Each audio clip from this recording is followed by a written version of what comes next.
नमस्कार दोस्तों, मैं अर्जुन परिहार आप सभी का स्वागत करता हूं परिहार पाठशाला की इस नई क्लास में। दोस्तों, जैसा कि आप जानते हैं कि कंप्यूटर की सीरीज चल रही है और कंप्यूटर सीरीज में आज है आपकी class number 11। I think class number 12 है आज।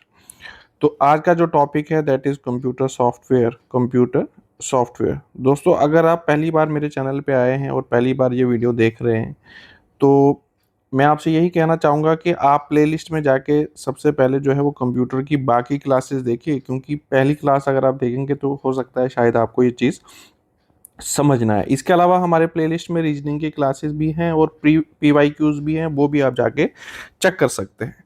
दोस्तों, जो रेगुलर स्टूडेंट्स हैं उनको मैं ये भी यही कहना चाहता हूँ कि आज से जो आपकी क्लास है वो थोड़ा सा टिपिकल होने जा रही है, क्योंकि अभी तक जो क्लासेस थी दोस्तों वो चीज़ें थी जो आपने आम जिंदगी में देख रखी थी, आपने आसपास जो कंप्यूटर आपने यूज़ किए होंगे उनमें देखी होगी। अब हम थोड़ा कंप्यूटर के अंदर जाने वाले हैं तो हो सकता है ये चीज़ें आपके लिए थोड़ी सी टिपिकल हों, लेकिन मैं कोशिश करूँगा कि इसको ईजी वे में आपके सामने प्रेजेंट करूँ। लेकिन थोड़े से एफर्ट जो है वो आपको डालने पड़ेंगे और थोड़े से रेगुलर बेसिस पे आप एक एक दो दो बार अगर आप वीडियोस देखेंगे तो चीज़ें जो है वो इजीली आपको समझ आ जाएंगी। दोस्तों, इन केस आप मेरे साथ सोशल मीडिया पे जुड़ना चाहते हैं, this is my Instagram ID. दोस्तों, एक और चीज़ मैं आपको बोलना चाहता हूँ कि अगर आपको मेरी क्लासेस अच्छी लग रही हैं, रेगुलर बेसिस पे अगर आप देख रहे हैं तो प्लीज़ वीडियोस को लाइक ज़रूर कीजिए और चैनल को जो है वो शेयर ज़रूर कीजिए।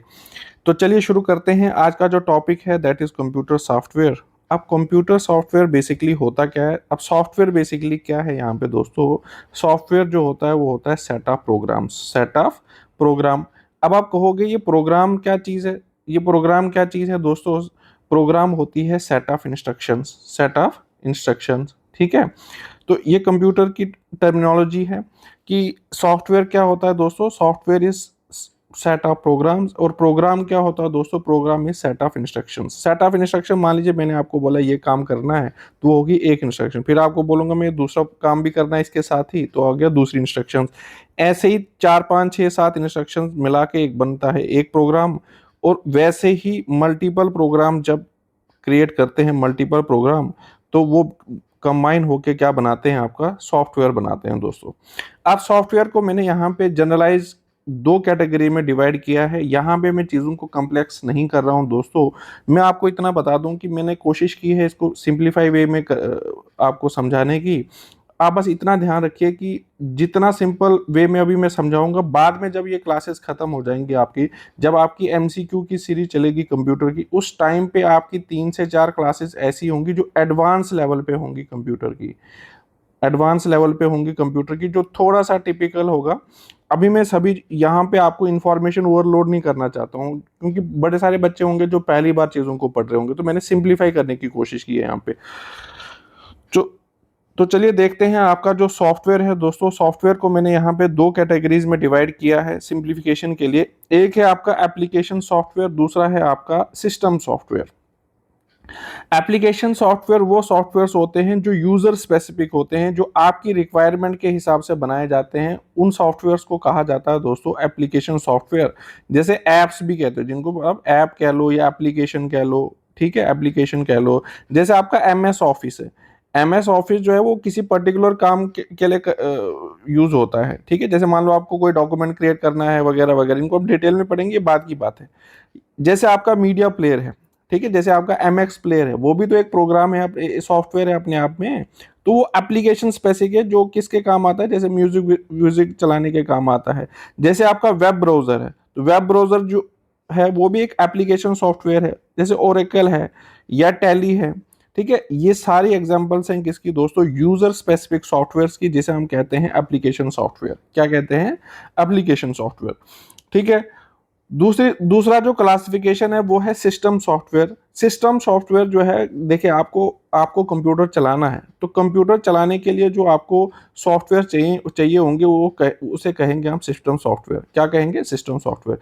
इट मैनेजेस द हार्डवेयर दोस्तों। अब जब जो भी कंप्यूटर के साथ हार्डवेयर कनेक्टेड है, उन हार्डवेयर से काम भी तो लेना है, ठीक है ना। उन हार्डवेयर से आप काम कैसे लोगे? Through system software. जैसे फॉर एग्जांपल आपका ऑपरेटिंग सिस्टम सॉफ्टवेयर, जैसे आपका बायोस, ठीक है। अब मैंने यहाँ पे क्या किया है, इस सॉफ्टवेयर वाली कैटेगरी में कुछ आगे आगे जैसे लिखा है प्रोग्राम भी लिखा है मैंने, कि प्रोग्राम भी इसी कैटेगरी में डालें। अब यहाँ पे ये वो चीजें मैंने यहाँ पे ऐड की हैं जो सिस्टम को चलाने के काम आती हैं, मतलब जो हार्डवेयर को मैनेज करती हैं चीजें, वो चीजें मैंने यहाँ पे कैटेगराइज की हैं दोस्तों सिंप्लीफाई के लिए। जैसे आपका ऑपरेटिंग सिस्टम है, ठीक है, जैसे आपका बायोस है, जैसे अभी हम आगे पढ़ेंगे लोडर, लिंकर, ठीक है, और ट्रांसलेटर्स। ट्रांसलेटर जैसे कंपाइलर क्या चीज़ होती है, इंटरप्रेटर क्या चीज़ होती है, असेंबलर क्या चीज़ होती है, ये सारी चीज़ें अभी हम पढ़ेंगे और इन सभी को मैंने कैटेगराइज किया है किसमें, सिस्टम सॉफ्टवेयर में। ठीक है, तो चलिए दोस्तों, उसी तरीके से कुछ यूटिलिटी सॉफ्टवेयर्स भी होते हैं। ठीक है, यूटिलिटी सॉफ्टवेयर्स भी होते हैं जैसे जो आपको हेल्प करते हैं, मतलब जो सपोर्टिंग रोल प्ले करते हैं। ठीक है, जैसे डिवाइस ड्राइवर्स है, डिवाइस ड्राइवर्स है। अब डिवाइस ड्राइवर जैसे मैंने कल की क्लास में आपको बताया होगा, जैसे आपको प्रिंटर जो है वो कनेक्ट करना है अपने पीसी के साथ, तो पीसी को कैसे पता लगेगा कि भाई ये प्रिंटर है, तो इसमें क्या होते हैं, कुछ डिवाइस ड्राइवर्स होते हैं जो एक तरीके का एक प्रोग्राम होता है जो इसको बताते हैं कि भैया ये प्रिंटर है। जब पहली बार कनेक्ट करते हैं ना उसको, तो वो डिवाइस ड्राइवर जो है वो लोड करने पड़ते हैं।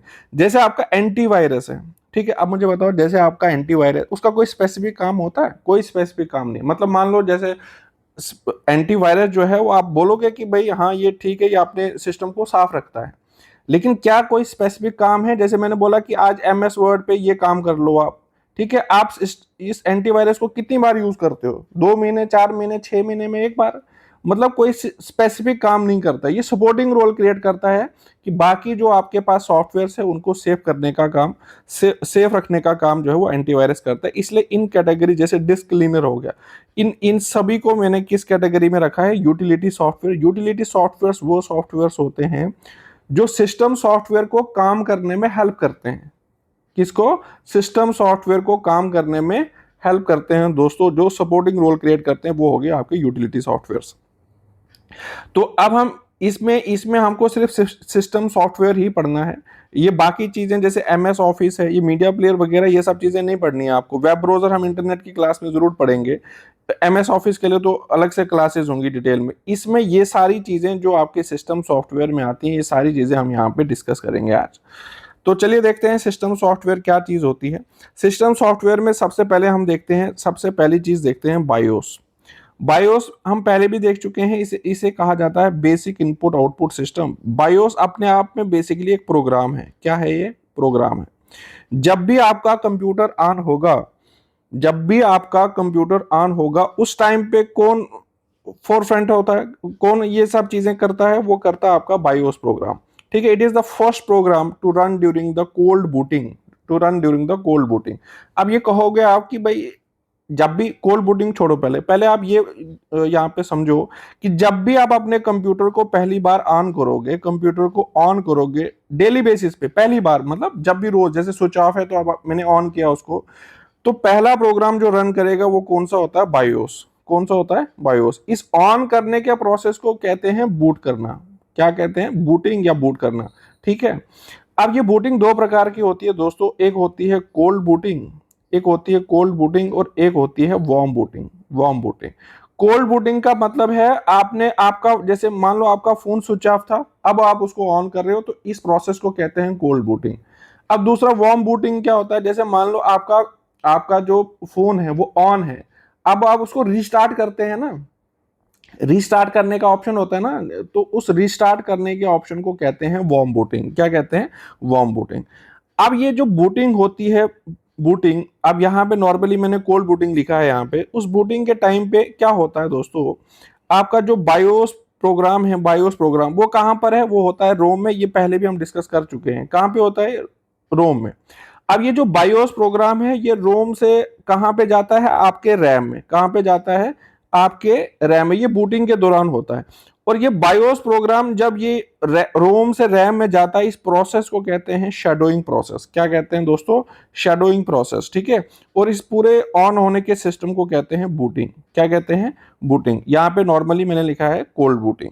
ठीक है, अब ये बायोस बेसिकली है क्या? बायोस बेसिकली है तो प्रोग्राम है, लेकिन इसके लिए टेक्निकल टर्म है, उसे कहते हैं, यह है फर्मवेयर। क्या है ये? फर्मवेयर। इसको मैं अभी थोड़ी देर में बताता हूँ। ये पेपर में काफी बार पूछा जा चुका है कि फर्मवेयर होता क्या चीज़ है, इसको डिस्कस करते हैं। पहले हम देखते हैं कि बायोस करता क्या है। बायोस, आपने ये तो समझा कि पहली बार जब आप कंप्यूटर ऑन करेंगे तो अब आपका बायोस जो है वो रन करेगा। BIOS is basically a program. तो ये करता क्या है, ये इसका फंक्शन जो मेन फंक्शन होता है दोस्तों, दैट इज पीओएसटी। पीओएसटी बोले तो पावर ऑन सेल्फ टेस्ट। जब भी आप पावर को ऑन करोगे उस टाइम पे एक टेस्ट होता है जिसे हम कहते हैं पावर ऑन सेल्फ टेस्ट। अब इसमें होता क्या है कि जितने भी हार्डवेयर उसके साथ कनेक्टेड होते हैं आपके पीसी के साथ, उन सभी हार्डवेयर को ये चेक करता है कि ये प्रॉपरली कनेक्टेड है या नहीं है। अगर किसी कोई प्रॉपरली कनेक्टेड नहीं है तो आपने देखा होगा काफी बार आपका जो कंप्यूटर है वो बीप की साउंड करता है। जो आपका पीसी है वो बीप करना शुरू होता है। क्यों? क्योंकि वो एक मैसेज दे रहा होता है कि भैया कुछ तो गड़बड़ है आपके हार्डवेयर के साथ। ठीक है, तो ये सब चीजें किस में होती हैं? पोस्ट में। पावर ऑन सेल्फ टेस्ट, इसका मतलब क्या लिखा है यहाँ पे? It checks the hardware. Hardware बोले तो रैम को चेक करेगा, सीपीयू को चेक करेगा, कीबोर्ड को चेक करेगा, मतलब जो भी हार्डवेयर कनेक्टेड होती है। During startup to ensure everything is working correctly, if something is wrong it gives beep codes और एरर मैसेजेस। ठीक है, बीप करना जो शुरू करता है ना, वो सब चीजें बताता है आपको। तो आपको बस ये याद रखना है कि पीओएसटी में, पावर ऑन सेल्फ टेस्ट में क्या होता है कि जितने भी हार्डवेयर कनेक्टेड होंगे उन हार्डवेयर को वो चेक करता है कि whether they are working properly or not. ठीक है। बूटस्ट्रैप लोडर क्या चीज है यहाँ पे? अब देखिए बेसिकली होता क्या, it locates the operating system and loads it into the RAM to start the computer. This process is known as bootstrapping. अब देखिए बेसिकली होता क्या है कि जो आपका प्रोग्राम है, लोडर प्रोग्राम है आपका, लोडर प्रोग्राम। ठीक है, आपको मैंने जब मेमोरी पढ़ाई थी तो मेमोरी पढ़ाते पढ़ाते मैंने आपको बोला था कि ये मैग्नेटिक डिस्क होती है, मैग्नेटिक डिस्क है ये। ठीक है ना, मैग्नेटिक डिस्क है ये। और फिर इसी मैग्नेटिक डिस्क को मैंने क्या किया था, मैंने दोस्तों इसको डिवाइड किया था सेक्टर्स में, अगर आपको याद होगा तो। किस किस में किया था? ये सेक्टर्स में और ये ट्रैक्स में। ये जो थे वो ट्रैक्स थे और ये चीज क्या है, ये है आपका एक सेक्टर। ठीक है। और ये जो पहला सेक्टर नंबर 1 था दोस्तों, एक सेक्टर नंबर 1 का मैंने एक तब नाम दिया था। क्या नाम दिया था? एमबीआर। क्या नाम दिया था दोस्तों? एमबीआर। मैंने कहा था कि सिर्फ एक सेक्टर का ही नाम है, वो है सेक्टर नंबर 1 का। सेक्टर नंबर 1 का नाम था एमबीआर, जिसका मतलब होता है यहाँ पे master boot record. Master boot record. अब बेसिकली ये जो आपका लोडर प्रोग्राम है, ठीक है, लोडर प्रोग्राम है या ऑपरेटिंग सिस्टम कह लो आप, ये प्रोग्राम होता कहां पर है? इसी हार्ड डिस्क के, मैग्नेटिक हार्ड डिस्क के जो सेक्टर नंबर 1 है, इस सेक्टर नंबर 1 में आपका लोडर प्रोग्राम रहता है, जिसे हम कहते हैं एमबीआर, मास्टर बूट रिकॉर्ड। इसलिए कहा था मैंने तब ये। ठीक है, तो समझ आया आपको? ठीक है, तो बूटस्ट्रैप लोडर क्या करता है? ये लोकेट करता है ऑपरेटिंग सिस्टम को। ऑपरेटिंग सिस्टम है कहां पर? इसी सेक्टर नंबर 1 पे। और फिर इससे ये प्रोग्राम यहां से उठा के कहां डालता है? आपके रैम में। रैम को बोलते हैं main memory. To start the computer this process is called bootstrapping. This process is called bootstrapping. ठीक है दोस्तों। अब यहाँ पे बूटस्ट्रैपिंग को सिंपल वे में मैंने समझाया है कि ये क्या करता है। It loads the operating system file from magnetic disk to main memory, from magnetic disk to main memory of computer. ठीक है, बूटस्ट्रैपिंग का ये काम है। समझ आई आपको दोस्तों? तीसरा फंक्शन क्या है इसका यहाँ पे, बायोस का? यहाँ पे बायो सेटअप यूटिलिटी। अब देखो यहाँ पे होता क्या है दोस्तों, अब मुझे बताओ, जैसे आपका कंप्यूटर ऑफ था, जैसे मान लो आज कंप्यूटर मैंने ऑफ कर दिया। ठीक है, आज की दिन में बात कर रहा हूं मैं। आज क्या डेट है दोस्तों? आज के टाइम पे जो डेट है दैट इज 24 जुलाई है। मैंने आज कंप्यूटर बंद कर दिया और मैं ना परसों जाकर कंप्यूटर खोलता हूं, और परसों जब आप कंप्यूटर खोलोगे तो वो डेट शो करता है 26 जुलाई। ठीक है, अब मुझे बताओ इस कंप्यूटर को पता कैसे चला कि भाई आज 26 जुलाई, ये तो बंद था। या जैसे मान लो आपका जो है क्या बोलते हैं, आपका जो मोबाइल है, आप मोबाइल को आपने स्विच ऑफ कर लिया। ठीक है, मोबाइल को आपने स्विच ऑफ कर लिया। आज 24 जुलाई है, और कल आपने जब मोबाइल को ऑन किया तो मोबाइल जो है वो 25 जुलाई डेट शो करना शुरू कर दिया। अब मुझे बताओ ऐसी क्या चीज है जैसे मोबाइल को पता चल गया कि भाई आज तो 25 जुलाई है? तो उसके लिए बेसिकली एक बैटरी होती है जिसे हम कहते हैं सीमॉस सेटअप। एक बैटरी लगी होती है दोस्तों। ये बैटरी जो है वो आपके बायोस के साथ लगी होती है। ये कुछ इस प्रकार से होती है कि आपका ये रोम है आपका। ठीक है, और इसके अंदर क्या है? बायोस। इसके साथ एक सीमॉस बैटरी होती है दोस्तों। ये सीमॉस बैटरी इसको पावर देती रहती है, किसको? रोम को। मतलब बेसिकली ये इस बायोस को प्रोग्राम मतलब ये पावर देती रहती है, जिसकी वजह से आपकी जो सिस्टम क्लॉक है वो हमेशा चलती रहती है। अदरवाइज सोचो, अगर ये सीमॉस बैटरी ना होती तो क्या करना पड़ता आपको? जब भी आप कंप्यूटर ऑन करते तो वो तो पिछली वाली डेट दिखाते, फिर से आप वो सेटअप करते रहते। तो ये ऐसे ही चलता रहता हमेशा, ठीक है? क्योंकि काफी सारी चीजें जो है वो आपके रियल टाइम में चलती हैं, ठीक है? तो इसीलिए जो है यहाँ पे एक सीमॉस का भी बैकअप होना बहुत जरूरी है, ठीक है? जैसे आपका टाइम क्या है, ये डेट क्या है, ये सारी चीजें जो है उसमें सीमॉस सेटअप के थ्रू बूट होती हैं। एक और फंक्शन है हार्डवेयर इनिशियलाइजेशन। ये चीज उसी में बता दिया मैंने आपको पहले ही, कि जितने भी ये आइडेंटिफाई करता है कि सिस्टम डिवाइसेस, जैसे हार्ड ड्राइव को आइडेंटिफाई करेगा, सीडी, माउस, कीबोर्ड, इनको आइडेंटिफाई करेगा और उनको बोलेगा कि भैया रेडी हो जाओ, ऑन होने का टाइम जो है वो आ चुका है, ठीक है? अब सिंप्लीफाई वे में यहां पे बताता हूं मैं आपको कि ये बायोस होता क्या है। BIOS is like starter program. BIOS is like starter program that that gets your computer ready to hand over the control to the operating system। देखिए यहाँ पे, अब ये कंप्यूटर है आपका, ठीक है? ये कंप्यूटर को चलाता कौन है? इसको चलाता है ऑपरेटिंग सिस्टम। कौन चलाता है? Operating system. समझना जरा चीज को यहाँ पे। लेकिन अभी ये बंद है। अभी ये क्या किया मैंने? इसको पावर ऑफ कर रखा है मैंने, ठीक है? पावर ऑफ कर रखा है मैंने। अब मैं जब इसको पावर ऑन करूंगा, ये कंप्यूटर तो रेडी होगा ना। इसको रेडी कौन कराएगा? बस इसको इतना आप याद रखो कि इसको रेडी कराता है बायोस। कौन रेडी कराता है?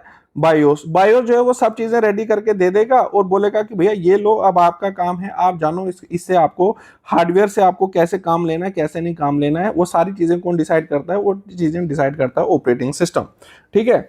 इसको इस तरीके से हम समझ सकते हैं कि मान लीजिए आप कोई इवेंट ऑर्गेनाइज कर रहे हैं, तो इवेंट में मान लीजिए आपने किसी सिंगर को बुलाया है, ठीक है? सिंगर को बुलाया है, तो जो भी आपने इवेंट जो तैयार करेगा, पहले यहाँ पे साउंड सिस्टम, स्पीकर्स वगैरह, ये सब चीजें पहले लगाएंगे ना इवेंट ऑर्गेनाइजर्स।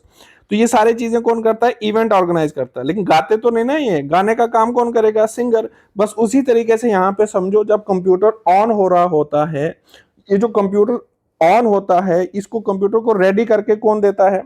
बायोस प्रोग्राम देता है। रेडी करके किसको दे देगा? ऑपरेटिंग सिस्टम को दे देगा कि भैया ले लो, अब आप जानो, आपका काम जाने। समझ आया आपको?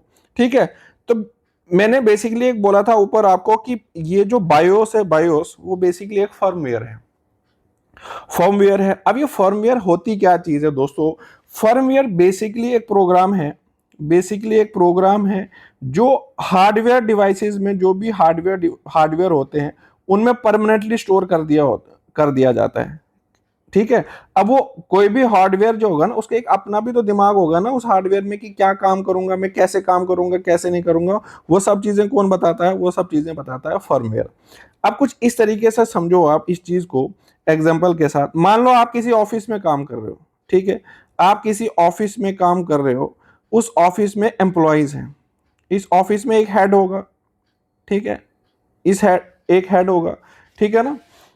अब इसके साथ डिफरेंट डिफरेंट एम्प्लॉयज है। मान लीजिए एक एम्प्लॉय, दूसरा एम्प्लॉय, तीसरा, चौथा एम्प्लॉय, ठीक है? ये हेड को आप समझो ऑपरेटिंग सिस्टम। इस हेड को क्या समझो? Operating system.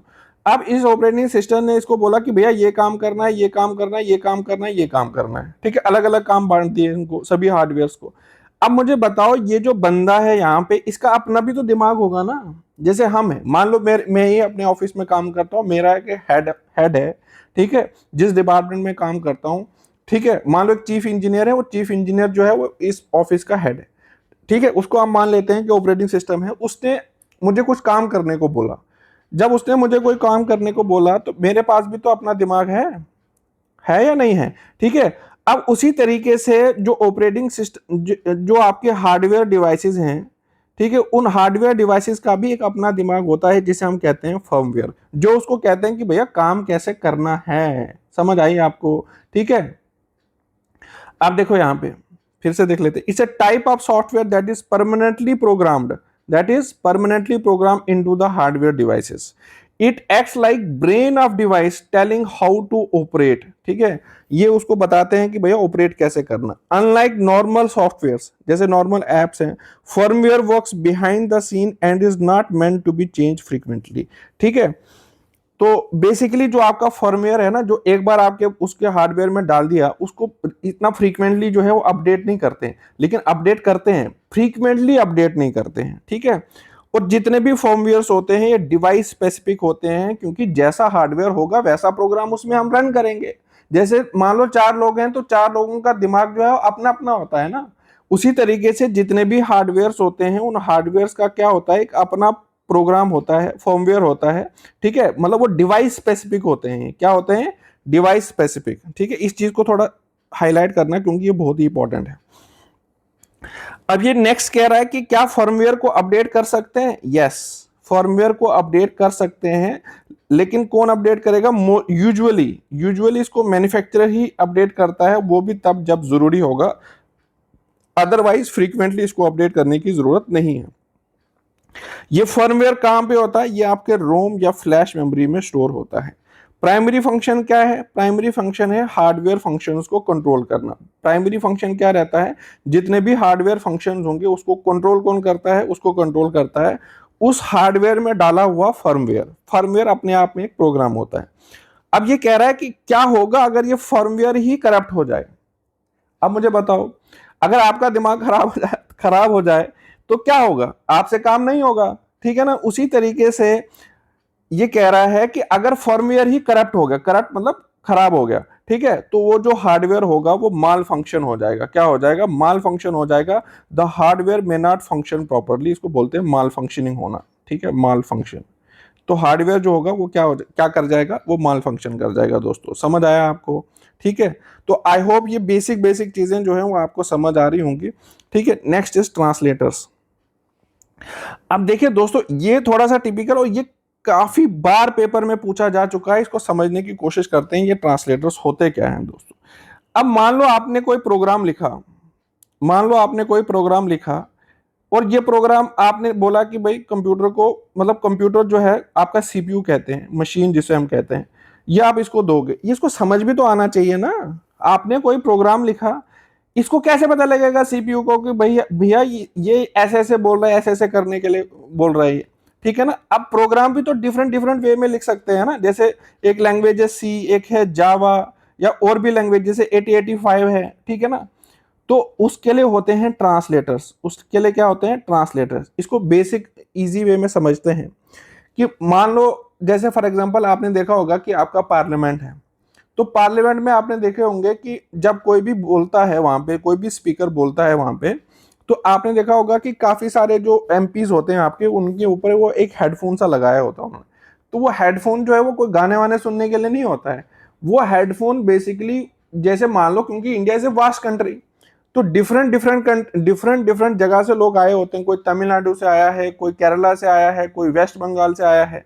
तो हर किसी को एक लैंग्वेज बैरियर भी तो हो सकता है ना।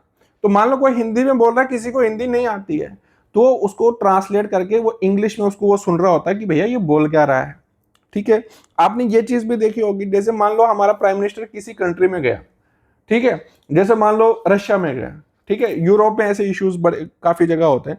अब मान लो कि रशियन, आपने कई बार देखा होगा कि भैया ये जो हमारे प्राइम मिनिस्टर ये हिंदी में बोलते हैं, और वो जो जैसे रशिया के प्रेसिडेंट हैं पुतिन, वो बोलते हैं रशियन में। लेकिन बीच में क्या होता है? एक ट्रांसलेटर होता है जो उनको बताता है कि भैया ये चीज बोल रहा है, ये चीज बोल रहा है। उसी तरीके से कंप्यूटर्स में भी ट्रांसलेटर्स की रिक्वायरमेंट होती है। समझ आई आपको बात? अब मैं इसको थोड़ा सा डिटेल में समझाता हूँ इजी में, क्योंकि यहां से क्वेश्चन बनने के चांसेस जो है वो काफी होते हैं दोस्तों। तो देखते हैं जरा, यहाँ पे देखिए। अब देखिए दोस्तों, होता क्या है, दो चीजें होती हैं। एक होता है आपका सोर्स कोड, ठीक है, एक होता है ऑब्जेक्ट कोड। ऑब्जेक्ट कोड या फिर इसी को मशीन कोड भी कहा जाता है, मशीन कोड, ठीक है। ये एक चीज है। सोर्स कोड वो कोड जिसमें आपने प्रोग्राम लिखा है, सोर्स कोड वो चीज जिस लैंग्वेज में आपने प्रोग्राम को लिखा है। मशीन कोड वो चीज जिस जिस कोड में मशीन को चीजें समझ आती हैं। क्या बोला मैंने बोला कि एक है आपका प्रोग्राम लिखा आपने, उसको कहते हैं सोर्स कोड। ठीक है, मतलब वो लैंग्वेज जो हमें समझ आती है, जो प्रोग्रामर को समझ आती है। ऑब्जेक्ट कोड या मशीन कोड मतलब वो कोड जो मशीन को समझ आती है, जो सीपीयू को समझ आता है। ठीक है, अब इसको ट्रांसलेट भी तो करना पड़ेगा ना ऑब्जेक्ट कोड में, बिल्कुल करना पड़ेगा। तो यहां पे काम होता है ट्रांसलेटर का। किसका काम होता है? ट्रांसलेटर का। अब ये जो ट्रांसलेटर हैं दोस्तों, ट्रांसलेटर ये मेरे पास तीन हैं। कितने हैं? तीन। एक आ गया आपका कंपाइलर, एक आ गया आपका इंटरप्रेटर, एक आ गया आपका इंटरप्रेटर, एक आ गया आपका असेंबलर, एक आ गया आपका असेंबलर। ठीक है, तीन चीजें। ठीक है, अब यहां पे देखते हैं हम कि जैसे मैंने आपको कहा कि जिसमें आप प्रोग्राम लिखते हो वो आपका आ गया सोर्स कोड। क्या आ गया? Source code. ठीक है, अब ये सोर्स कोड लिखने का क्या सीन है यहां पे मैं आपको बताता हूं कि जैसे मशीन लैंग्वेज, जैसे यहां पे लैंग्वेजेस हैं, प्रोग्रामिंग लैंग्वेजेस हैं, प्रोग्रामिंग लैंग्वेज, प्रोग्रामिंग लैंग्वेज। ये प्रोग्रामिंग लैंग्वेज जो है इसको मैंने दो हिस्सों में, दो कैटेगरीज में डिवाइड किया है। एक आ गया low level language, low level language, और दूसरा आ गया high level language, high level language. अब ये क्या चीज है हाई लेवल, लो लेवल?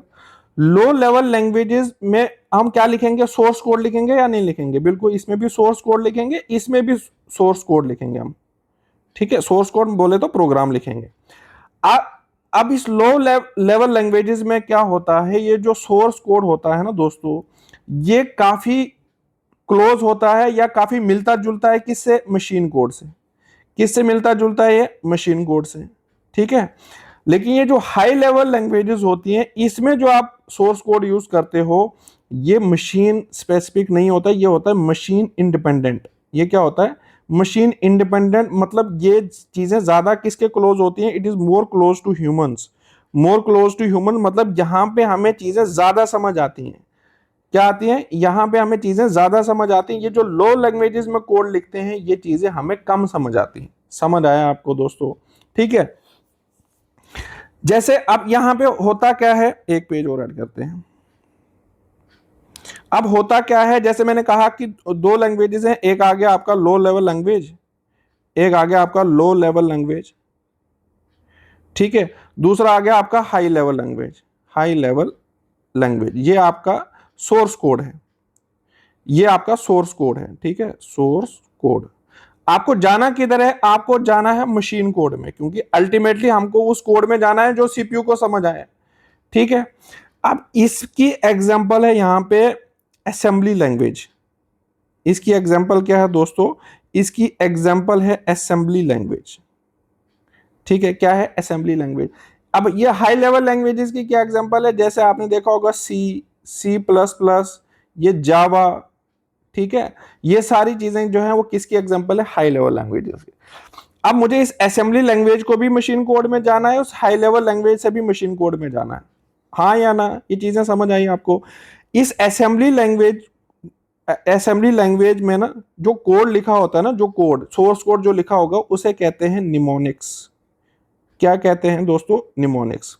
ठीक है, अब इस निमोनिक्स को मैंने चेंज करना है मशीन कोड में, मशीन लैंग्वेज में। मशीन कोड बोले तो मशीन लैंग्वेज। तो इसके लिए मेरे पास एक ट्रांसलेटर होता है जिसे हम कहते हैं असेंबलर। क्या कहते हैं? असेंबलर। समझ आया आपको? ठीक है, अब एक हाई लेवल लैंग्वेज है, इस हाई लेवल लैंग्वेज में मैंने कोड लिखा है, उसको मैंने चेंज करना है किसके पास? मशीन कोड में। तो इसके लिए मेरे पास एक ट्रांसलेटर होता है कंपाइलर। क्या होता है?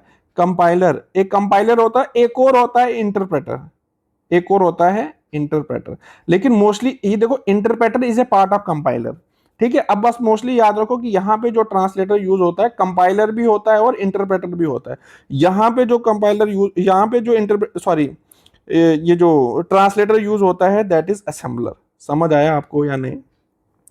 आप कुछ इस प्रकार से समझते हैं यहाँ पे। ठीक है, आपके पास एक लो लेवल लैंग्वेज है, लो लेवल लैंग्वेज है, लो लेवल लैंग्वेज।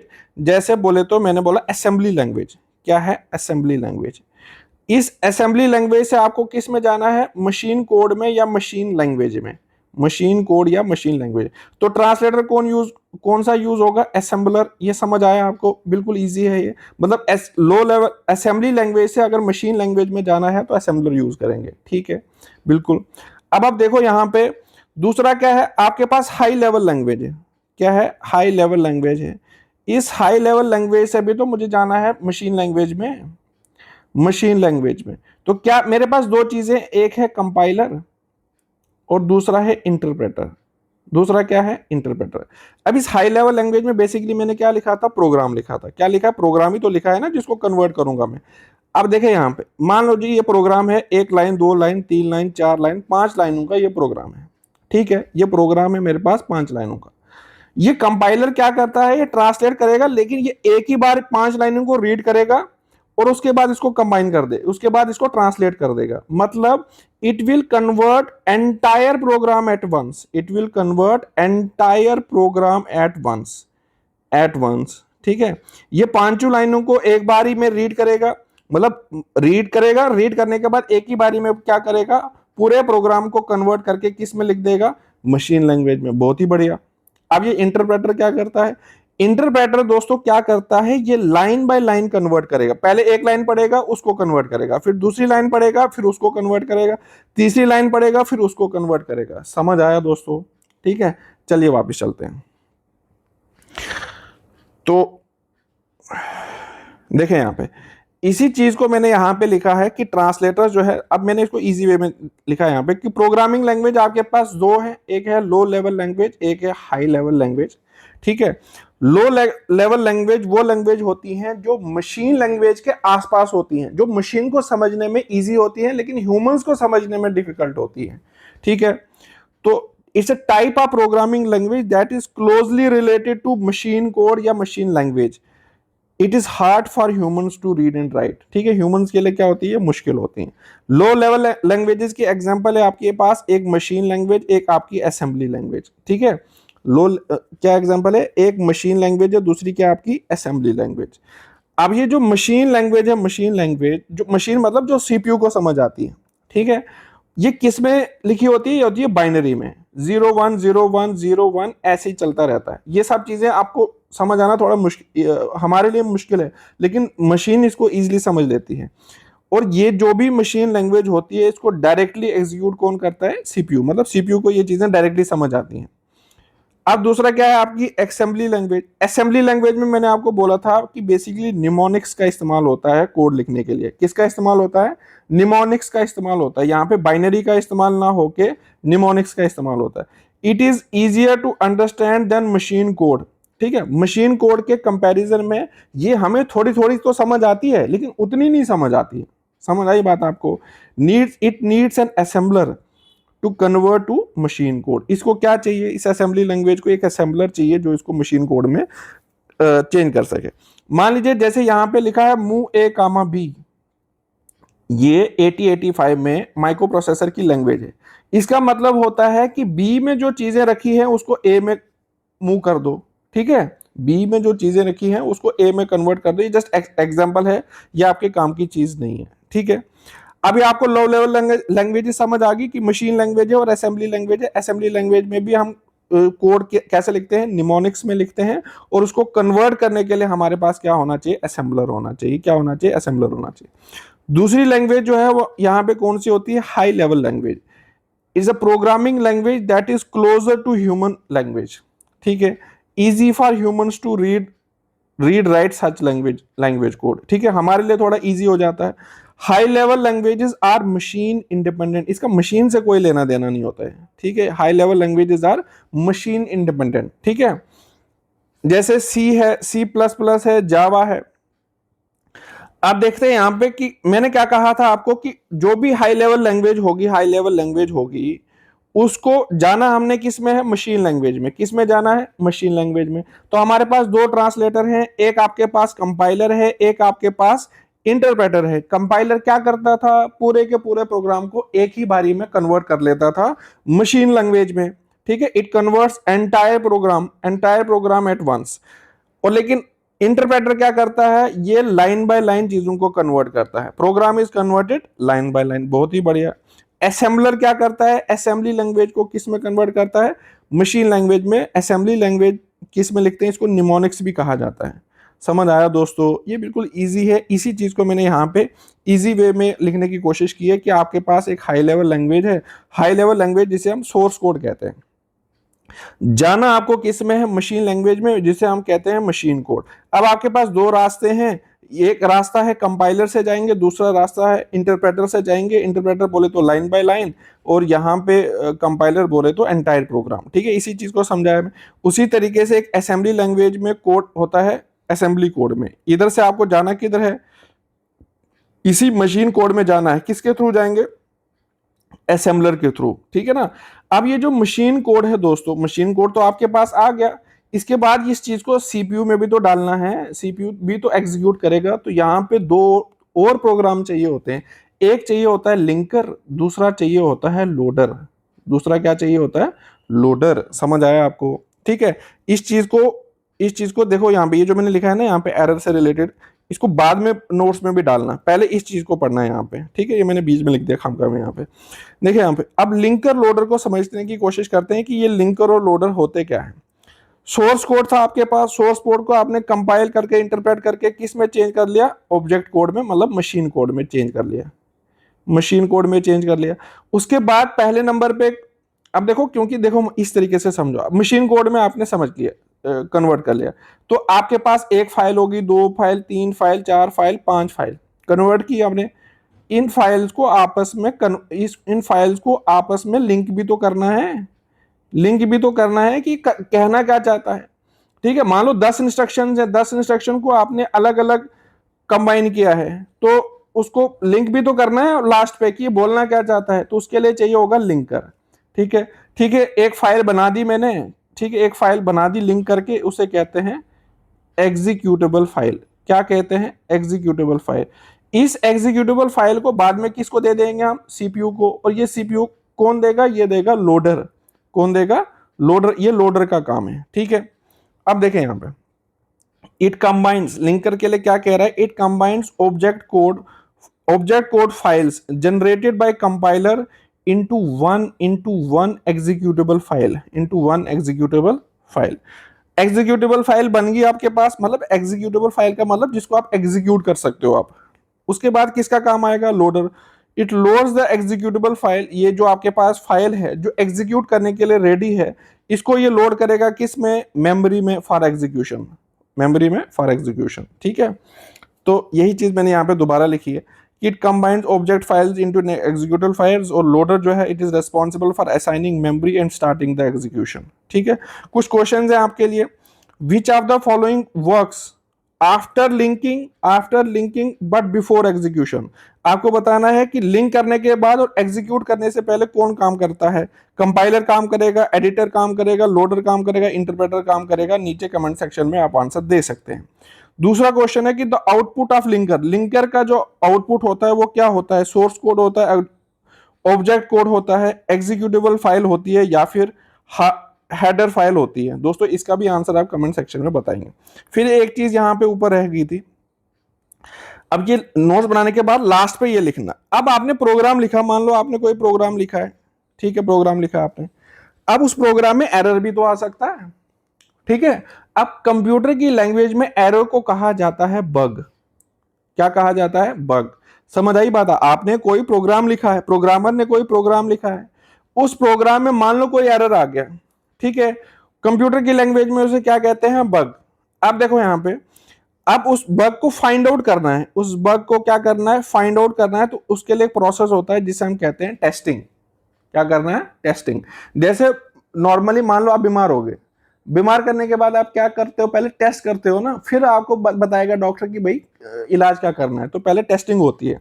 टेस्टिंग का मतलब है यहाँ पे to find out error, to find out error, to find out error. ठीक है, एरर को फाइंड आउट करना, उसके बाद उस एरर को फिक्स भी तो करना है। उस फिक्स करने के प्रोसेस को कहते हैं डिबगिंग। फिक्स करने के प्रोसेस को क्या कहते हैं, डिबगिंग। लेकिन दोस्तों यहाँ पे बड़े सारे टाइप के एरर होते हैं, वो कल वाली क्लास में हम पढ़ेंगे कि टाइप ऑफ एरर, जैसे सिंटैक्स एरर हो गया, सिमेंटिक एरर हो गया, ये सारे एरर, रन टाइम एरर हो गया, ये सारे एरर्स हम कल डिस्कस करेंगे। लेकिन एक चीज यहाँ पे आप देखोगे कि काफी जगह ये बेसिकली प्रोसेस तो ऐसे ही होता है, इंजीनियरिंग के हिसाब से चीजें इस तरीके से ही चलते हैं। लेकिन सिंस आपको इजी वे में चीजें बताई जाती हैं, क्योंकि यहाँ पे बेसिक कंप्यूटर पूछा जाता है, तो आपके आपके लेवल पे चीजें इनको सिंप्लीफाई करने के लिए ये बताया जाता है आपको कि ये जो डिबगिंग होता है ना, डिबगिंग इसी में पहले आइडेंटिफाई भी कर, यही डिबगिंग के प्रोसेस में यही आइडेंटिफाई भी करेगा और यही फिर उसको फिक्स भी करेगा। मतलब डिबगिंग के प्रोसेस में आपके लिए आप इतना याद रख सकते हो कि ये आइडेंटिफाई भी करेगा एरर को और फिक्स भी करेगा एरर को, लेकिन एक्चुअल में ऐसा नहीं होता है। एक्चुअल में क्या होता है, एक्चुअल में एरर को फाइंड आउट करने के लिए एक टेस्टिंग प्रोसेस चलाया जाता है और उसको फिक्स करने के लिए जो है प्रोसेस, उसको कहा जाता है डिबगिंग। उसे क्या कहा जाता है, डिबगिंग। आई होप दोस्तों आपको समझ आया होगा। मैंने कोशिश की है कि आपको इजी वे में चीजों को समझाने की। अगर आपको मेरी क्लासेस अच्छी लग रही हैं दोस्तों, एक तो चैनल को सब्सक्राइब कीजिए अगर आपने सब्सक्राइब नहीं किया अभी तक तो, और दूसरा जो है अपने फ्रेंड्स के साथ चैनल को जरूर शेयर कीजिए अगर आपको लग रहा है कि मैं आपके लिए हार्ड वर्क कर रहा हूं। और अगर आपको मेरी क्लासेस अच्छी लग रही हैं तो इतना तो मैं कह ही सकता हूं आपसे। ठीक है दोस्तों, नीचे कमेंट सेक्शन में जरूर अपना एक्सपीरियंस बताइए कि आपका एक्सपीरियंस कैसा कैसा रहा इस क्लास का। चलिए, thank you so much, see you in some other class, thank you so much.